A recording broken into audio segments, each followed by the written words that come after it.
Hello, and welcome to this installment of Winter Safety Training.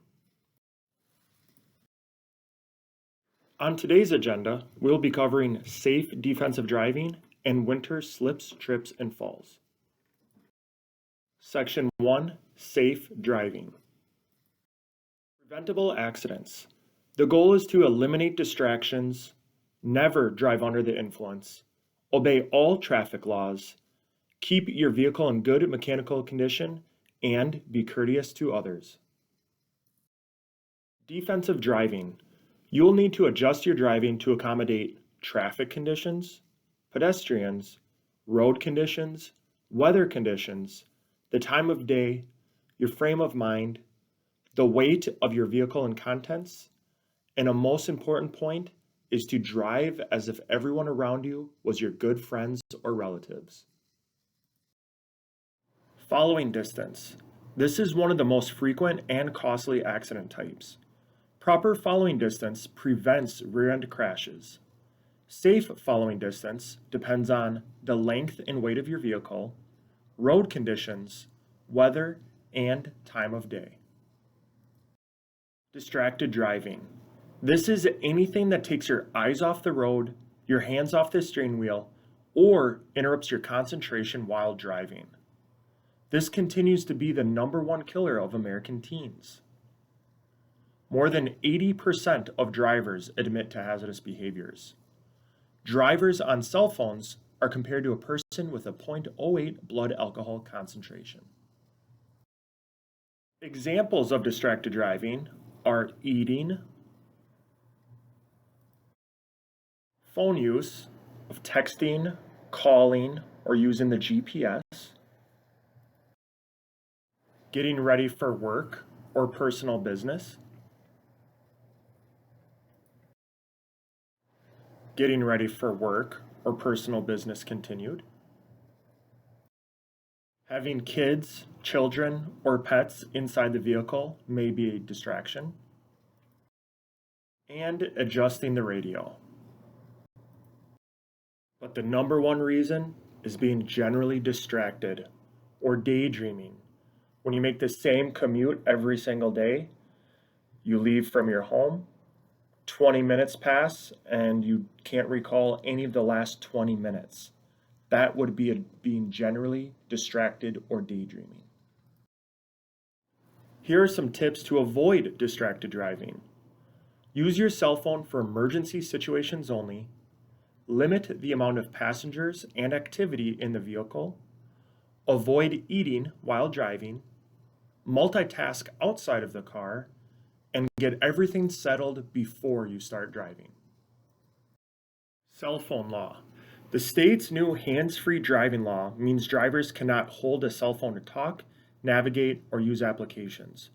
Drivers can, however, use navigation, make calls, text, and listen to music on their phones so long as the phone is one-touch or voice activated.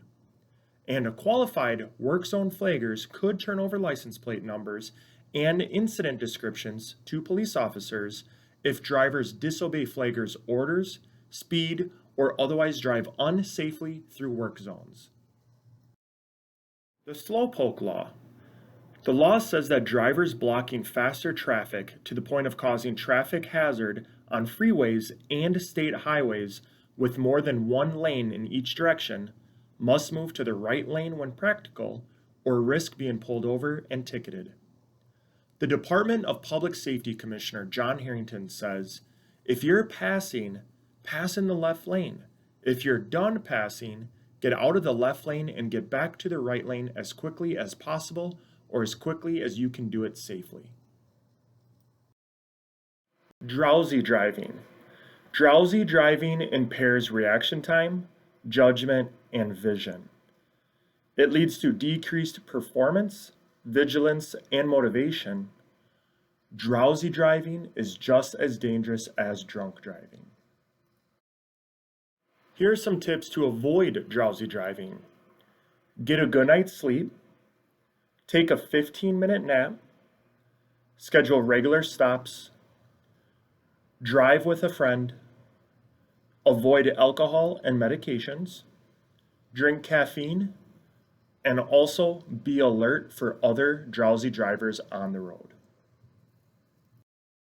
Vehicle inspections.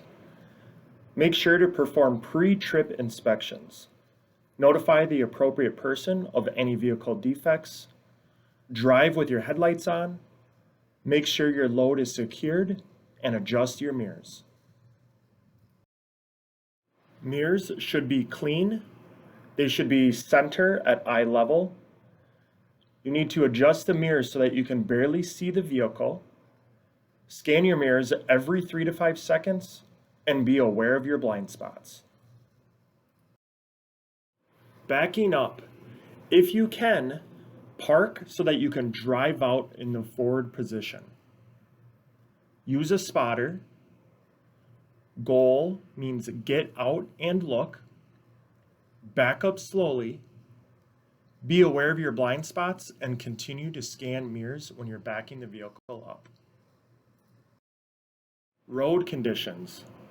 Avoid hazards from poor road and/or weather conditions. Reduce your speed below the speed limit posted for all turns and poor road conditions. Don't peephole drive. That means when our vehicle is covered with snow or frost or any other obstruction, every single window needs to be clear from this obstruction, including the driver window, the driver's side, the rear window, and all passenger windows as well, so we can see all blind spots. The snow and/or other obstructions on the hood of your car should also be cleared, so when you're driving, it doesn't come back up on the driver window and affect your driving. Be aware of the winter sun. In the winter months, the sun will be low on the horizon, oftentimes reflecting off the snow and/or ice. This will affect your visibility, and it may be a good idea to have sunglasses in the vehicle in case these conditions happen.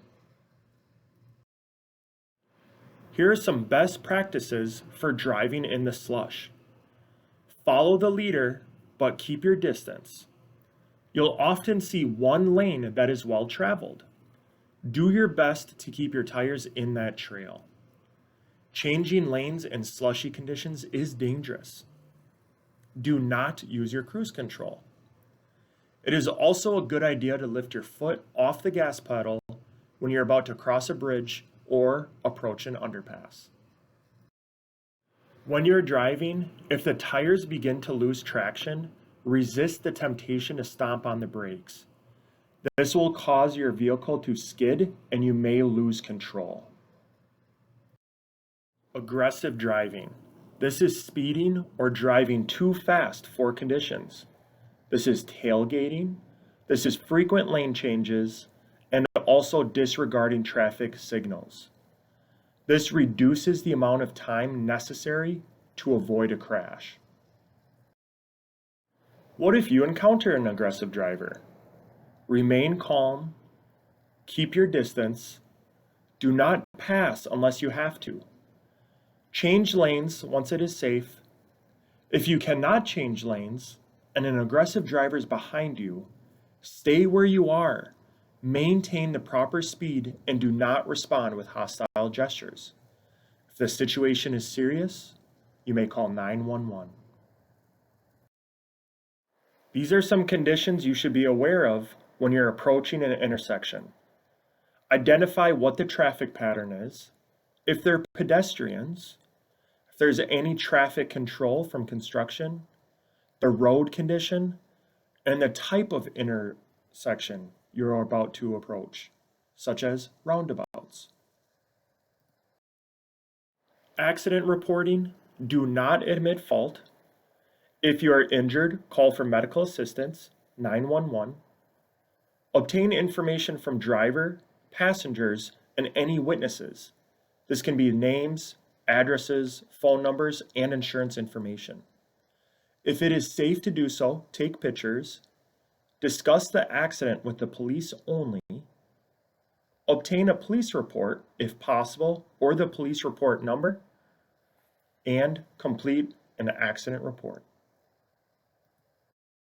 If it is an emergency situation, such as a flat tire or other situation where your vehicle is not drivable, pull off the roadway if possible and out of traffic. Contact your supervisor, and if you have to stop on the roadway, make sure your emergency flashes are on. If you have safety triangles, flares, anything, you may use them. Section 2 is slips, trips, and falls. How to walk on snow or ice. Wear boots or sturdy shoes with non-skid soles. Do not wear leather-soled shoes, high heels, or non-rubber-soled bottoms. Take your time. Don't take shortcuts. Be attentive to ice that can be covered with snow. Keep your hands out of your pockets to improve balance. Take short, shuffling steps and walk as flat-footed as possible. And if needed, ask for help from somebody wearing appropriate shoes. Walk like a penguin in order to increase your balance when walking on snow or ice. To do this, you need to bend slightly and walk flat-footed. Point your feet out slightly like a penguin. Keep your center of gravity over your feet. Watch where you're stepping. Take shorter, shuffle-like steps like a penguin. Keep your arms at your sides, not in your pockets. Concentrate on keeping your balance and go slowly. Slips. The definition of a slip is a loss of balance caused by too little friction between a person's foot and a walking surface. Causes of slips can be wet product or spills on smooth floors or walking surfaces, such as water, mud, grease, oil, snow, and ice. Causes of slips can be dry product or spills as well, which can make walking surfaces slippery. This can be dusts, powders, granules, wood, or plastic wrapping. Proper footwear. Proper footwear should place the entire foot on the surface of the ground. The higher the heels, there's a greater risk to falls. The footwear should have visible treads. Avoid a smooth sole. You want to have a heavy treaded shoe with a flat bottom. Trips. The definition of a trip is when your foot strikes an object, you lose your balance, and fall. Common causes are because our view is obstructed, there's poor lighting, clutter, messy cords, uncovered cables, and drawers not being closed. These are some environmental conditions that you should consider. Poor lighting, glare, shadows, bulky PPE, fog or misty conditions, poor housekeeping, and inadequate or missing signage. Obstructed view while walking can increase the risk of having a slip and a trip leading to falls. This includes not seeing where you're stepping, if there's poor and inadequate lighting, such as light bulbs being burnt out, if you're carrying boxes that may affect your balance or your vision, if you're distracted or not looking where you're walking, and having bifocal glasses as well. That concludes this training segment of winter safety. If you have any questions, comments, or concerns, please feel free to reach out to your supervisor. Thank you.